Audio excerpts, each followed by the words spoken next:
각 시대의 대쟁투 제17장 여명을 알리는 사자 예수님의 재림. 성경에 게시된 가장 엄숙하고 영광스러운 진리 가운데 하나는 구원의 위대한 사업을 완성하기 위한 그리스도의 재림에 관한 진리이다. 오랫동안 사망의 음침한 골짜기에서 방황하도록 버려졌던 하나님의 백성들에게 부활이요 생명이신 그리스도께서 당신의 버림받은 백성들을 본향으로 데려가기 위하여 다시 오신다는 약속은 귀중하고 기쁨에 넘치는 소망을 주고 있다. 재림의 교리는 바로 성경의 근본적 주제이다. 인류의 시조 아담과 하와가 에덴 동산에서 슬픈 발걸음을 돌이킨 후부터 믿음의 자녀들은 파괴자의 세력을 깨트리고 잃어버린 낙원을 다시 회복시켜줄 언약의 구주가 나타나기를 고대해왔다. 옛날의 성도들도 그들의 희망의 성취로서 영광의 메시아가 나타나기를 고대해왔다. 에덴 낙원에 거하던 시조로부터 불과 7대 자손에 해당하며 300년 동안 하나님과 동행했던 에녹은 오랜 후에 있을 구주의 재림을 바라볼 수 있는 특권을 받았다. 그는 보라, 주께서 그 수만의 거룩한 자와 함께 임하셨으니 이는 뭇 사람을 심판하사 라고 말하였다. 또 족장 욥은 그가 고통을 당하던 밤에 자신의 확고한 신앙을 다음과 같이 말하였다. 내가 알기에는 나의 구속자가 살아계시니 후일에 그가 땅 위에 서실 것이라. 내가 친히 그를 보리니 내 눈으로 그를 보기를 외인처럼 하지 않을 것이라. 의의 시대를 도래케 할 그리스도의 재림은 성경의 기자들이 가장 장엄하고 숭고한 말로써 그 사건을 표현하도록 감동을 주었다. 성경에 나오는 시인들과 선지자들은 하늘의 뜨거운 불로 그 마음들이 감동되어 재림을 노래하고 말하였다. 시편 기자는 이스라엘의 왕으로 오시는 이의 권능과 위엄을 노래하였다. 온전히 아름다운 시온에서 하나님이 빛을 발하셨도다. 우리 하나님이 임하사 잠잠치 아니하시니 하나님이 그 백성을 판단하시려고 위 하늘과 아래 땅에 반포하여 하늘은 기뻐하고 땅은 즐거워하며 저가 임하시되 땅을 판단하려 임하실 것임이라. 저가 의로 세계를 판단하시며 그의 진실하심으로 백성을 판단하시리로다. 선지자 이사야는 다음과 같이 말하였다. 티끌에 거하는 자들아, 너희는 깨어 노래하라. 주의 이슬은 빛난 이슬이니 땅이 죽은 자를 내어 놓으리로다. 주의 죽은 자들은 살아나고 우리의 시체들은 일어나리이다. 사망을 영원히 멸하실 것이라. 주 여호와께서 모든 얼굴에서 눈물을 씻기시며 그 백성의 수치를 온 천하에서 제하시리라. 여호와께서 이같이 말씀하셨느니라. 그날에 말하기를 이는 우리의 하나님이시라. 우리가 그를 기다렸으니 그가 우리를 구원하시리로다. 이는 여호와시라. 우리가 그를 기다렸으니 우리는 그 구원을 기뻐하며 즐거워하리라. 하박국도 거룩한 계시를 통하여 그분의 나타나심을 보았다. 하나님이 대만에서부터 오시며 거룩한 자가 바란산에서부터 오시도다. 그 영광이 하늘을 덮었고 그 찬송이 세계에 가득하도다. 그 광명이 햇빛 같고 그가 서신즉 땅이 진동하며 그가 보신즉 열국이 전율하며 영원한 산이 무너지며 무궁한 작은 산이 엎드러지나니 그 행하심이 예로부터 그러하시도다. 여호와께서 주께서 말을 타시며 구원의 병거를 모시오니 산들이 주를 보고 흔들리며 바다가 소리를 지르며 손을 높이 들었나이다. 주의 나르는 살의 빛과 주의 번쩍이는 창의 광채로 인하여 해와 달이 그 처소에 멈추었나이다. 주께서 주의 백성을 구원하시려고 기름받은 자를 구원하시려고 나오셨나이다. 재림의 약속.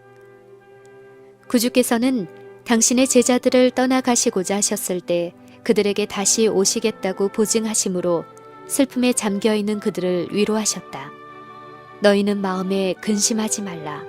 하나님을 믿으니 또 나를 믿으라. 내 아버지 집에 거할 곳이 많도다.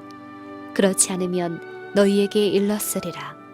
내가 너희를 위하여 처소를 예비하러 가노니 가서 너희를 위하여 처소를 예비하면 내가 다시 와서 너희를 내게로 영접하여 나 있는 곳에 너희도 있게 하리라. 인자가 자기 영광으로 모든 천사와 함께 올 때에 자기 영광의 보좌에 앉으리니 모든 민족을 그 앞에 모으리라. 그리스도께서 승천하신 후에 감람산 위에 머물러 있던 천사들은 제자들에게 주님께서 다시 오실 것을 거듭 되풀이하여 말하였다. 갈릴리 사람들아, 어찌하여 서서 하늘을 쳐다보느냐? 너희 가운데서 하늘로 올리우신 이 예수는 하늘로 가심을 본 그대로 오시리라. 사도 바울은 성령의 영감을 받아 주께서 호령과 천사장의 소리와 하나님의 나팔로 친히 하늘로 쫓아 강림하시리라 라고 증언하였다. 반모섬의 선지자 요한은 볼지어다 구름을 타고 오시리라. 각인의 눈이 그를 보겠고 라고 말하였다. 그분의 재림은 하나님이 영원 전부터 거룩한 선지자의 입을 의탁하여 말씀하신 바 만유를 회복하실 때의 영광이 된다. 오랫동안 계속하여 온 악의 통치가 그때에 깨어질 것이다. 그리고 세상 나라가 주와 그리스도의 나라가 되어 그가 세세토록 왕노릇 하리로다. 여호와의 영광이 나타나고 모든 육체가 그것을 함께 보리라. 여호와께서 의와 찬송을 열방 앞에 발생하게 하시리라. 그날에 만군의 여호와께서 그 남은 백성에게 영화로운 면류관이 되시며 아름다운 화관이 되실 것이라. 그때에 오랫동안 기다린 평화로운 메시아의 나라가 온 우주 앞에 세워질 것이다. 대저 나 여호와가 시온을 위로하되 그 모든 황폐한 곳을 위로하여 그 광야로 에덴 같고 그 사막으로 여호와의 동산 같게 하였나니 레바논의 영광과 갈멜과 샤론의 아름다움을 얻을 것이라. 다시는 너를 버리운 자라 칭하지 아니하며 다시는 네 땅을 황무지라 칭하지 아니하고 오직 너를 헵시바라 하며 내 땅을 뷸라라 하리니 마치 청년이 처녀와 결혼한 같이 네 하나님이 너를 기뻐하시리라. 그리스도의 재림은 각 시대를 통하여 하나님의 자녀들의 희망이 되어왔다. 구주께서 감람산에서 이별하시면서 다시 오시겠다고 하신 재림의 약속은 제자들의 미래를 밝혀주었고 어떤 슬픔도 빼앗아갈 수 없고 어떤 시련도 흐리게 할 수 없는 기쁨과 희망으로 그들의 마음을 충만하게 하여 주었다. 박해와 시련 중에서도 크신 하나님, 우리 구주 예수 그리스도의 영광의 나타나심이 복된 소망이 되었다. 데살로니가의 그리스도인들이 살아서 주님의 재림을 보기를 희망하던 사랑하는 사람들이 죽음으로 슬픔에 잠겨 있을 때 그들의 스승인 바울은 구주의 재림 시에 있을 부활을 그들에게 알려주었다. 그리스도 안에서 죽은 자들이 먼저 일어나고 그 후에 우리 살아남은 자도 저희와 함께 구름 속으로 끌어올려 공중에서 주를 영접하게 하시리니 그리하여 우리가 항상 주와 함께 있으리라. 그러므로 이 여러 말로 서로 위로하라. 개혁자와 재림신앙. 험준한 바위들로 이루어진 반모섬에 귀향을 간 사랑하는 제자 요한은 내가 진실로 속히 오리라는 주님의 약속을 받았다. 그는 그 말을 듣자 주 예수여 오시옵소서 라고 대답하였는데 그 말은 오랫동안 순례 생활을 해온 교회의 간절한 기도이기도 하다. 옥중에서, 화영주에서, 교수대에서 성도들과 순교자들이 진리를 증거한 곳에서 그들의 믿음과 소망의 말들은 여러 세기에 걸쳐 전해지고 있다. 그들은 그들 중에 어떤 그리스도인의 말과 같이 그리스도의 부활을 확신하였고 따라서 재림시에 자기들도 부활할 것을 확신하였으므로 죽음을 대수롭지 않게 여기고 이것을 초월하게 되었다. 그들은 부활할 것이었으므로 즐거운 마음으로 무덤에 들어갔다. 그들은 주께서 아버지의 영광으로 하늘 구름을 타고 오사 거룩한 나라에 인도하여 들이실 때를 바라보았다. 왈덴스 교도들은 똑같은 신앙을 가지고 있었다. 위클리프는 구주의 나타나심을 교회의 희망으로 바라고 사모하였다. 루터는 다음과 같이 주장하였다. 나는 심판의 날이 앞으로 300년이 못되어서 올 것으로 확신한다. 하나님께서는 이 사악한 세상을 더 이상 오래 참지 않으실 것이며 참을 수도 없으실 것이다. 이 가증한 나라가 전복될 큰 날이 다가오고 있다. 멜라니토는 이 낡은 세상은 그 끝이 멀지 않았다고 말하였다. 칼빈은 그리스도인들에게 그리스도의 오시는 날을 모든 사건 중에서 가장 기쁜 사건으로 주저하지 말고 고대하라고 권면하고 모든 충실한 가족들은 그날을 고대할 것이다 라고 역설하였다.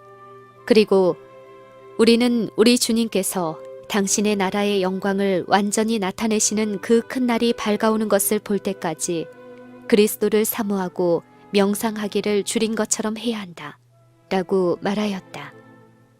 스코틀랜드의 개혁자 녹스는 말하였다.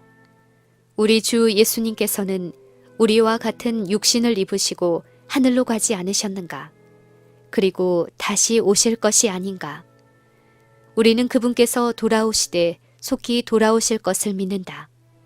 진리를 위하여 생명을 버린 리들리와 레티머도 주님의 다시 오심을 믿음으로 기다렸다. 리들리는 기록하였다. 나는 그 사실을 믿고 있으므로 말한다. 세상은 확실히 종말에 가까워지고 있다. 우리는 하나님의 종 요한처럼 충심으로 우리 구주 그리스도를 향하여 오시옵소서, 주 예수여 오시옵소서 라고 부르짖어야 한다. 박스터는 말하였다. 주님께서 다시 오신다는 생각은 나에게 가장 큰 기쁨이요 즐거움이다. 그분의 나타나심을 사모하고 그 복된 소망을 바라보는 것이 성도들의 특성이요 믿음이다. 부활할 때에 멸망되어야 할 최후의 원수가 사망이 되어야 한다면 우리는 사망이 완전히 정복당하게 될 그리스도의 재림을 참으로 열렬하게 바라고 그 일을 위하여 기도해야 할 것을 깨닫게 될 것이다. 이날은 마땅히 모든 신자들이 사모하고 바라고 기다려야 할 날이다. 왜냐하면 그날은 그들의 구속을 위한 모든 사업과 그들의 영혼의 모든 소원과 노력이 성취되는 날이기 때문이다. 오 주여, 그 복된 날이 속히 이르게 하소서. 그 말은 사도시대의 교회와 광야의 교회와 종교개혁자들의 한결같은 소망이었다. 리스본 대지진, 재림의 징조 첫 번째. 예언은 그리스도의 재림의 목적과 광경을 말해줄 뿐 아니라 그 사건이 가까이 오고 있다는 것을 사람들에게 알려주는 징조도 나타내준다. 예수께서는 또한 1월 성신에는 징조가 있겠고 해가 어두워지며 달이 빛을 내지 아니하며 별들이 하늘에서 떨어지며 하늘에 있는 권능들이 흔들리리라.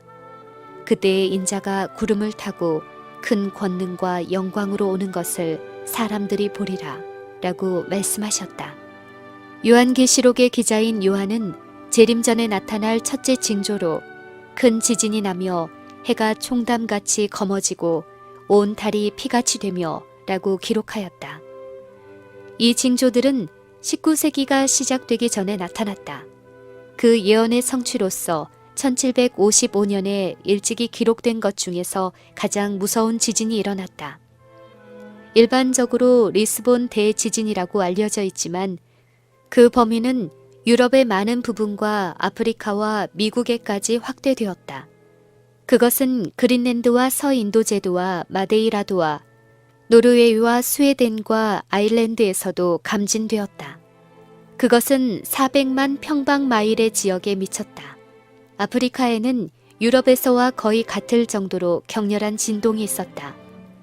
알지어즈는 많은 부분이 파괴되었다. 그리고 모로코에서 멀지 않은 마을, 인구 8천 내지 1만 미만 정도의 한 마을은 전부 함몰되고 말았다. 스페인과 아프리카 해안 일대에는 큰 해일이 일어나 많은 도시들이 휩쓸려 나갔고 큰 파멸이 일어났다. 지진이 가장 격심했던 곳은 스페인과 포르투갈이었다. 카디즈시에는 밀려온 파도의 높이가 60피트나 되었다고 한다. 포르투갈의 가장 높은 산들 중에 어떤 것들은 바로 기초부터 격렬하게 흔들렸고 어떤 산들은 산 꼭대기가 터져서 놀라운 모양으로 가까운 산골짜기로 거대한 땅 덩어리가 무너져 내려왔다. 또 그런 산들로부터 불꽃이 솟구쳐 나왔다고 전해지고 있다. 리스본에서는 우레 같은 소리가 땅속에서 들려왔고 그 후에 즉시 일어난 심한 진동으로 말미암아 그 도시의 대부분이 무너져 버렸다. 약 6분 만에 6만 명의 사람이 죽었다. 바다는 처음에는 물이 나가서 모래밭이 드러났으나 잠시 후에는 보통 때의 수면보다 50피트 또는 그 이상의 높은 큰 물결이 밀려들었다. 그 큰 재난으로 리스본시가 당한 무서운 사건 중의 하나는 막대한 비용을 들여 새로 만든 대리석 부두가 함몰된 일이었다. 많은 군중들은 그 부두를 파멸이 미치지 않을 안전지대라고 생각하여 그곳으로 몰려와 있었다. 그러나 그 부두는 갑자기 모든 사람들을 실은 그대로 가라앉아 버렸는데 그 뒤에 단 한 사람의 시체도 떠올라오지 않았다. 지진의 진동이 있자 곧이어 교회당과 수도원, 거의 모든 고층 건물들은 무너져 버렸고 시가의 건물 4분의 1 이상이 파괴되었다. 지진 후 약 2시간 정도 지나게 되자 각 곳에서 화재가 일어나서 거의 3일간 걷잡을 수 없이 맹렬한 불길을 뿜은 결과로 시가는 완전히 황폐케 되었다. 지진은 성일에 일어났으므로 교회와 승원들에는 사람들이 가득 차 있는데 그들 중에서 죽음을 모면한 사람은 거의 없었다. 사람들의 두려움은 말할 수 없었고 아무도 우는 자가 없었다. 사실상 아무도 울 수가 없었다. 그들은 공포와 놀라움으로 이리저리 뛰어다니면서 자기들의 얼굴과 가슴을 치면서 하나님이여 불쌍히 여기소서 세상 끝이 되었나이다 라고 부르짖었다. 어머니들은 아기들을 잊어버리고 십자가에 매달려 있는 그리스도의 상 주변으로 몰려들었다. 불행히도 많은 사람들은 교회당으로 피난하여 보호를 받고자 하였으나 성찬을 취하여도 아무 소용없는 일이었다. 가련한 영혼들은 제단을 붙들었지만 쓸데없는 일이었다. 성상과 신부들과 백성들은 다 같이 파멸 속에 매몰되고 말았다. 그 무서운 날에 생명을 빼앗긴 사람은 9만 명으로 추산되고 있다. 암흑일, 재림의 징조 두 번째. 해와 달이 어두워지리라는 예언의 둘째 징조는 25년 후에 일어났다. 그리고 더욱 놀라운 것은 그 일이 성취된 시기가 예언에서 지적한 것과 틀림없이 일치된다는 점이다. 구주께서는 감람산 위에서 제자들에게 교회가 오랜 기간의 시련기, 곧 1260년간 법왕권의 박해를 당할 것을 말씀하시고 그 환난날을 감할 것을 약속하신 후 재림 전에 있을 몇 가지 사건을 말씀하시면서 그 첫째 사건이 언제 일어날 것을 다음과 같이 말씀하셨다. 그때의 그 환난 후 해가 어두워지며 달이 빛을 내지 아니하리라. 1260일, 곧 1260년은 기원 1798년에 마쳤다. 박해는 그보다 25년 전에 거의 다 끝났다. 그리하여 그리스도께서 말씀하신 대로 그 박해가 끝난 뒤를 이어서 해가 어두워질 것이었다. 이 예언은 1780년 5월 19일에 성취되었다. 이런 종류의 모든 현상 중에서 가장 신비하고 설명할 수 없는 현상은 1780년 5월 19일의 암흑일이었는데 그날의 미국의 뉴잉글랜드 지역에는 눈으로 볼 수 있는 온 하늘과 공중이 전혀 해석할 수 없는 암흑으로 뒤덮였다. 이에 대하여 매사추세츠주의 한 목격자는 이렇게 말하였다. 아침에 해가 떠오를 때에는 맑고 선명하였으나 잠시 후 하늘은 어두워졌다. 구름이 점점 낮아지더니 험악해졌고 이어서 번개가 치고 우레소리가 나고 비도 약간 내렸다. 오전 9시경이 되자 구름은 엷어졌으나 온 하늘이 구릿빛처럼 붉어졌는데 그 이상한 빛 때문에 땅과 바위들, 나무들, 건물들, 사람의 모양 등이 모두 완전히 변한 것처럼 보였다. 그리고 잠깐 후에 새까만 구름이 지평선 위에 좁다란 선만 남기고 온 하늘을 덮어버렸다. 그리하여 일반적으로 여름철의 저녁 9시만큼의 어두움이 되어버렸다. 두려움과 염려와 무서운 생각이 차츰 사람들의 마음을 엄습하였다. 부인들은 문간에 서서 어두운 풍경을 주목하여 보았다. 농부들은 밭에서 돌아오고 목수와 대장 장인은 일손을 멈추고 장사꾼들은 점포를 걷어치웠다. 학교들은 수업을 중단하여 하악하고 아동들은 무서워서 집으로 뛰어왔다. 행인들은 가까운 농가로 피하여 들어갔다. 대관절 어찌된 일인가? 모든 사람의 마음과 입에서 그런 의문들이 새어나왔다. 마치 태풍이 땅에 몰려올 것처럼 만물의 종말이 다가올 것처럼 보였다. 촛불을 켰다. 난로의 불들은 마치 달없는 가을밤을 비추는 것 같았다. 닭들은 회에 올라가 잘 준비를 하고 가축들은 목장의 한편 구석으로 몰려서 울고 있었다. 개구리가 울고 작은 새들도 저녁 노래를 불렀으며 박쥐들은 밖으로 나와서 날아다녔다. 아직 밤이 아니라는 것을 알고 있는 것은 사람뿐이었다. 이때에 세일럼에 있는 태버너클 교회의 목사 나다나엘 휘테이커 박사가 예배당에서 종교 집회를 열고 있었는데 그는 설교하는 중에 그 암흑이 초자연적 현상이라고 주장하였다. 회중들은 많은 곳에서 모여들었다. 그런데 즉석 설교를 위해 선택된 성경 구절들은 한결같이 그 암흑이 성경의 예언에 일치한다는 것을 지적해 주는 듯이 보이는 것들이었다. 그 암흑은 11시가 조금 지나자 가장 심해졌다. 그 나라의 대부분의 지역은 한낮에 흑암이 너무도 심하였기 때문에 사람들은 촛불이 없이는 손목시계나 벽시계를 볼 수 없었고 밥을 먹거나 집안일을 할 수도 없었다. 그 암흑의 범위는 심히 넓었다. 동쪽으로는 펠머드까지 미치고 서쪽으로는 코네티컷주의 가장 먼 지역과 엘바니시까지 미쳤다. 남쪽으로는 해안을 따른 모든 지방과 북쪽으로는 미국 지역의 최북단까지 미쳤다.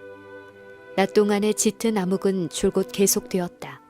그리고 저녁 때의 한두 시간쯤 하늘이 얼마쯤 밝아져서 태양이 나타났다. 그러나 태양은 여전히 검고 빽빽한 안개에 가리워 희미하였다. 해가 진 후에 구름은 다시 덮여서 순식간에 암흑이 심하여졌다.